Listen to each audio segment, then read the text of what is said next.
Assalamualaikum warahmatullahi wabarakatuh. Perkenalkan, nama saya Ilham Dani Jolianda dengan NIM 22017076 dari Prodi Sastra Indonesia. Pada pertemuan kali ini, kita akan membahas materi tentang strukturalisme, formalisme, dan strukturalisme genetik. Teori strukturalisme. Teori strukturalisme sastra merupakan sebuah teori pendekatan terhadap teks-teks sastra yang menekankan keseluruhan relasi antara berbagai unsur teks. Unsur-unsur teks secara berdiri sendiri tidaklah penting. Unsur-unsur itu hanya memperoleh artinya di dalam relasi, baik relasi asosiasi maupun relasi oposisi. Strukturalisme pada dasarnya bertujuan untuk memaparkan secermat mungkin fungsi dan keterkaitan antara berbagai unsur karya sastra yang secara bersamaan menghasilkan sebuah kemenyeluruhan. Kelebihan dan kekurangan strukturalisme.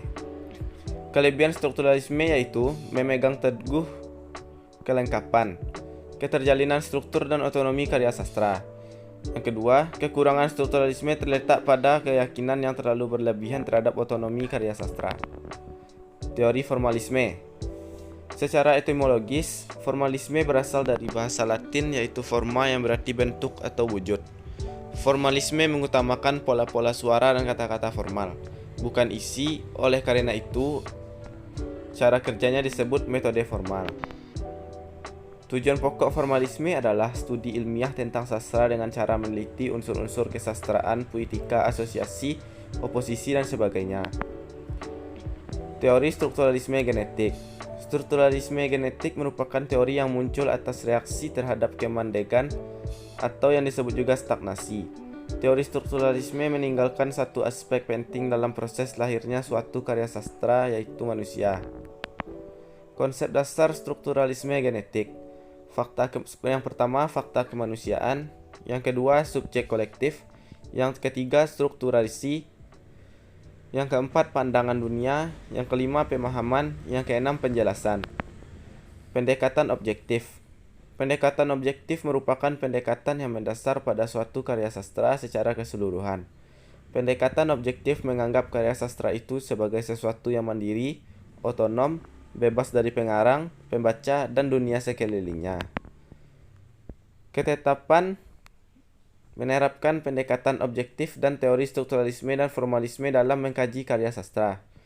Yang pertama, pendekatan objektif. Dalam mengkaji karya sastra adalah pendekatan yang memandang atau memfokuskan perhatiannya pada karya sastra itu sendiri. Sastra dianggap struktur yang otonom dan bebas dari hubungan realitas, pengarang, dan pembaca. Yang kedua, teori strukturalisme dalam mengkaji karya sastra merupakan sebuah struktur yang unsur-unsur pembentukannya saling berjalin erat atau saling terkait jadi. Unsur-unsur karya sastra itu masing-masing tidak dapat berdiri sendiri, melainkan saling terkait dan merupakan sistem. Yang ketiga, formalisme.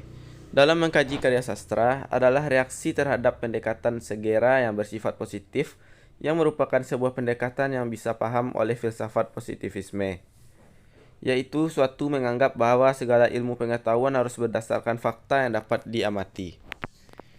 Terima kasih. Sekian materi kali ini. Sampai bertemu di pertemuan selanjutnya. Assalamualaikum warahmatullahi wabarakatuh.